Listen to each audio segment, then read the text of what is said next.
I rise today to discuss a number of ongoing controversies of national importance, including the IRS's unfair treatment of conservative groups applying for tax-exempt status, the Department of Justice's secret gathering of journalists' phone records, and the administration's response to the attack on the U.S. consulate in Benghazi. Madam President, both the House and the Senate have held hearings with the former and acting IRS commissioners, as well as the Treasury Department's Inspector General for Tax Administration, who conducted an internal audit and authored the report revealing the pattern of government abuse within the IRS tax-exempt division.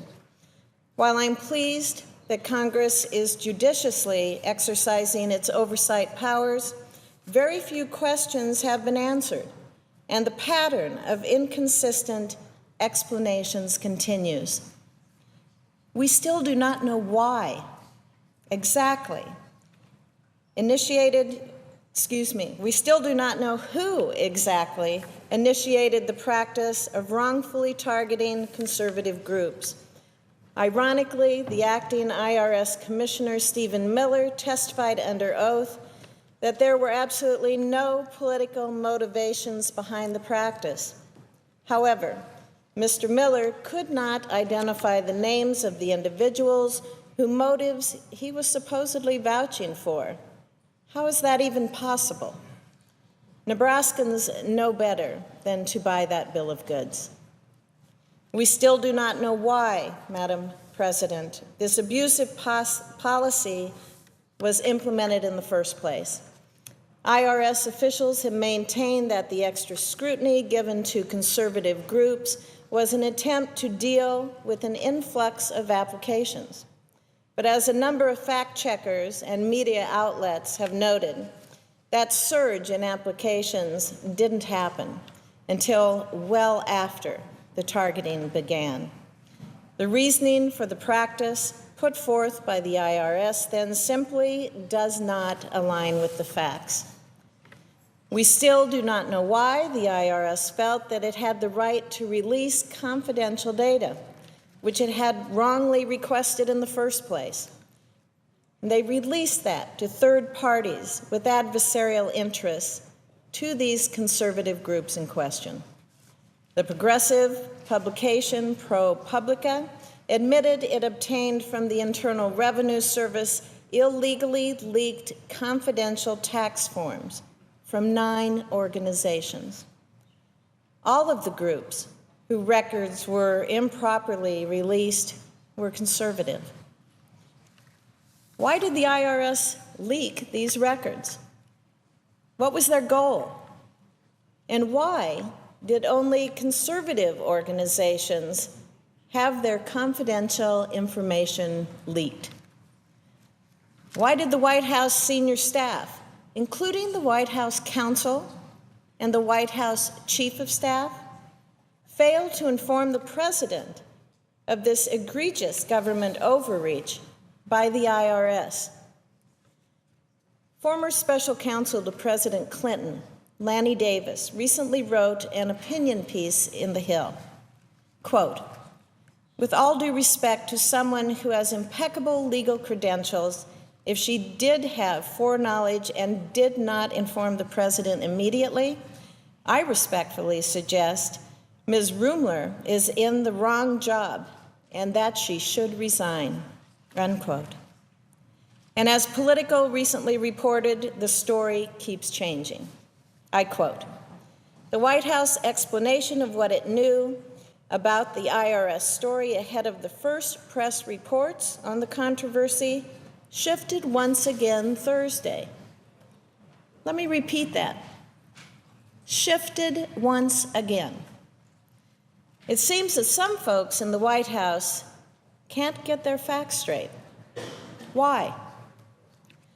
The White House press secretary admitted yesterday that officials in the White House discussed how and when the IRS would tell the public that the agency had been targeting conservative groups.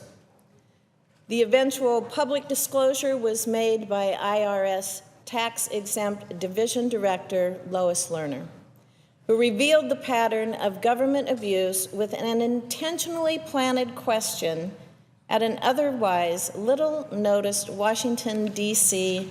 lawyers' conference. It is outrageous that despite numerous congressional inquiries asking the IRS for answers, in both public hearings and formal letters, the IRS would first reveal the truth through a charade of a planted question. Then Lerner went on to earn herself a bushel of Pinocchios from the Washington Folks fact checker for her series of misstatements and Weasley wording. Whatever happened to the president's worthy goals of promoting the most accountable, the most transparent, the most open administration in history? I don't appreciate being misled, and Nebraskans don't either.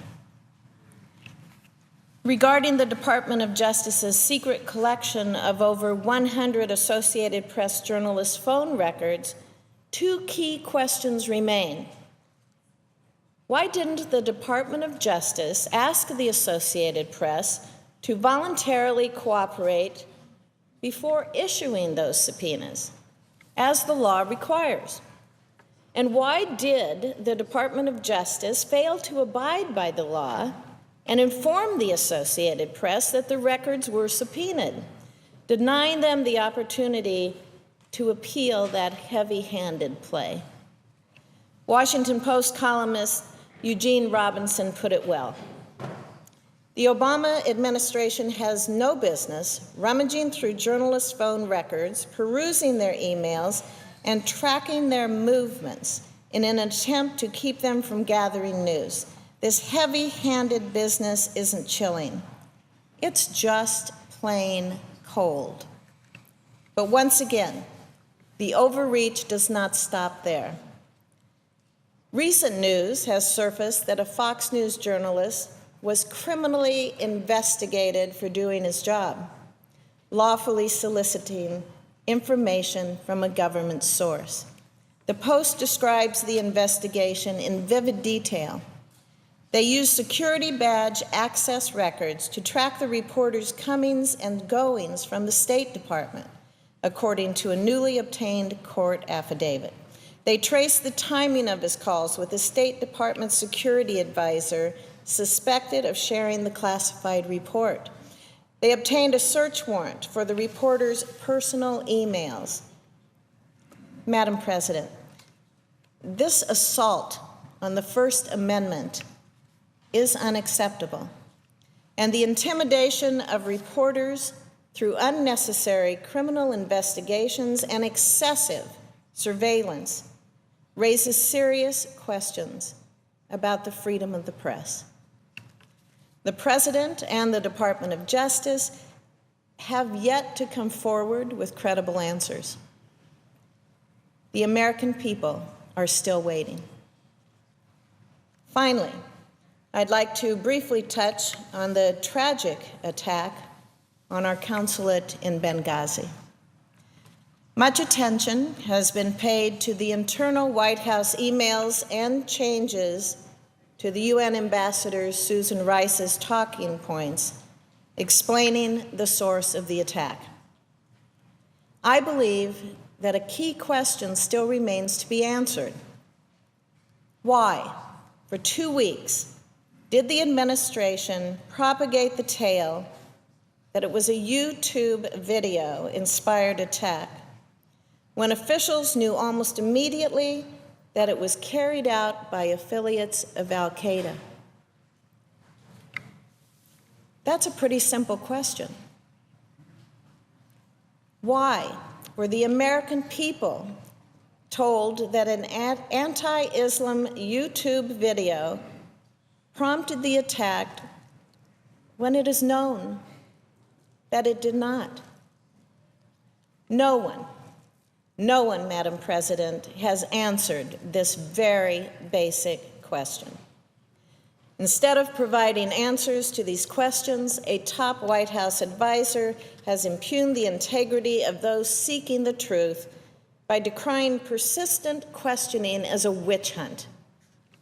It's time for the President to put politics aside, demand accountability from his staff, step up, and do his job.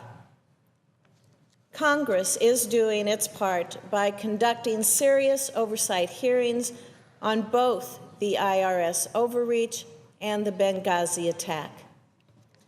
Yet critical government witnesses, like the IRS tax-exempt division director, Lois Lerner, refused to cooperate, insisting on pleading the Fifth Amendment during hearings to set the record straight. Madam President, it's up to the President.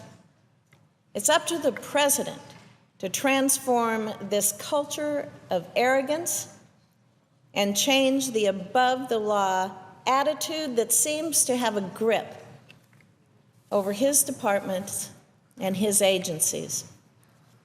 Ignorance, willful or otherwise, just isn't going to cut it anymore. We simply cannot afford to have a president on the sidelines. This unraveling saga of government gone wild demonstrates exactly one of two things: either the height of government incompetence or the gross abuse of power. And rather than sending surrogates out on a Sunday talk show to claim that the law is irrelevant with regard to that IRS overreach, I call on the President to work with Congress to build back the people's trust. This includes taking responsibility for the actions of those working within the executive branch, enforcing the laws, and removing all those responsible for this disturbing pattern of government overreach. I yield the floor.